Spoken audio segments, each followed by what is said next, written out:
Glenville, Georgia, a town so small you wouldn't notice if you blinked passing through it. But this small town is where Kenny Murphy's story began. I actually grew up 7 miles outside of Glenville, a small community called Gooseneck Community, and it was unique growing up there. It was different, man. Especially when you come to college and you come to a bigger city, you see where you grew up. It was actually a very, very small city.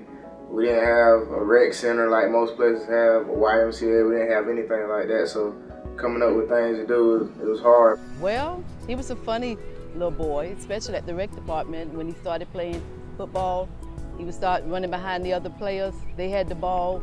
When they saw him coming, they ran the opposite way and dropped the ball. He was very energetic. He loved to go outside and play it with basketball and football. He was very humble little fella, loved it the outside.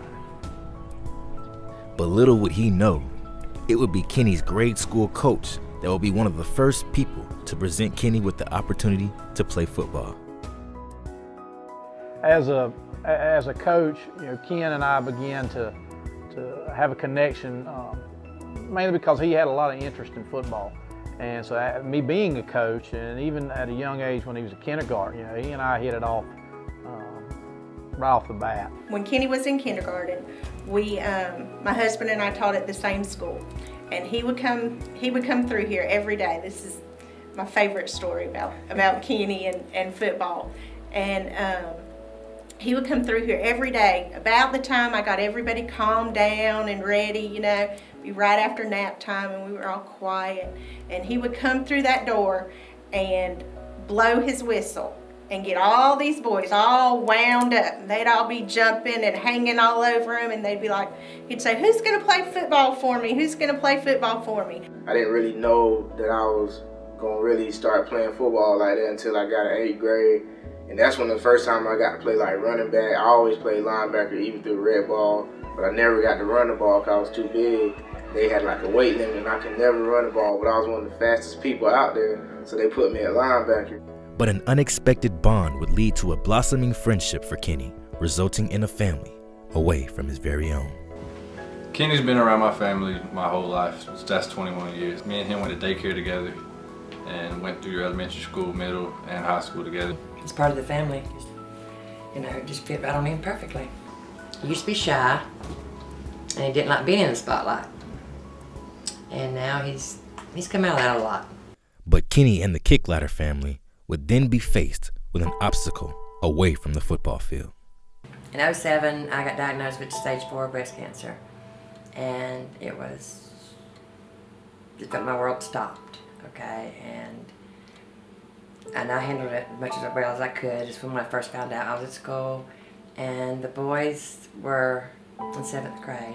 They just hugged me when I told them, and they knew it, and it was awful.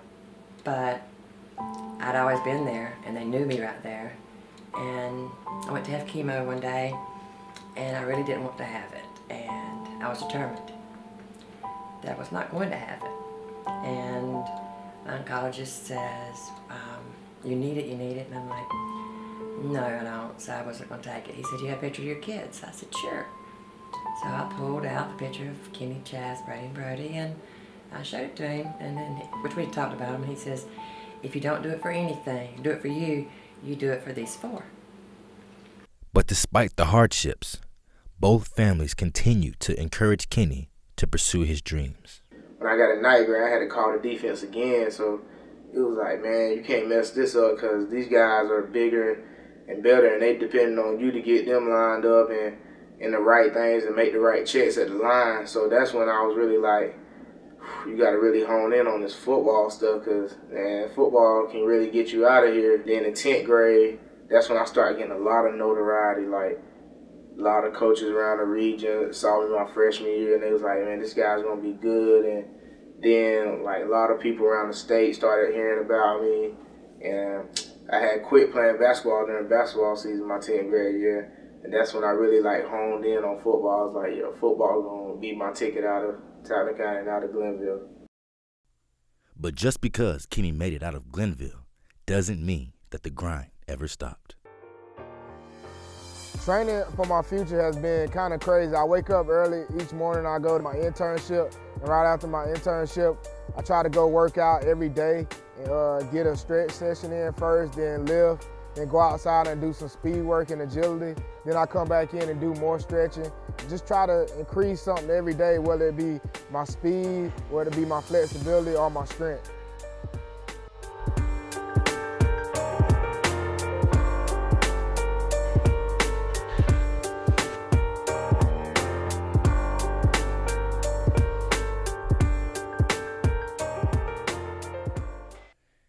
He came to Valdosta State grateful, hopeful, and ready to make his dreams come true. I chose Valdosta State over a couple other schools because it was a great school and my sister graduated from here and I knew about the area and I actually liked it. And I knew this team was a national championship winning team and I wanted to be a part of that. I mean, I started out here as a freshman getting to play some and I was a part of the national championship team. And just being able to contribute to that team felt like a lot. I mean, I didn't win a state championship in high school. All I won was a region championship, but to win a national championship was really special. I felt like my other years here, I received a lot of awards and accolades, and I felt like my teammates helped me out a lot, and I feel like overall, my career here, I made a lot of brothers that I have for life. I always told myself I wanted to be in the NFL, so to have my dream come true, it would mean the world to me. And it also would mean the world to my family and my friends because they see me work so hard at it. I hope my future has great things in store. I work really hard at everything that I do because that's all I ever know how to do. And I feel like that's going to benefit me in the long run. Even though the speed limit in Glenville is only 55, Kenny Murphy is going 100 miles an hour down his road to glory.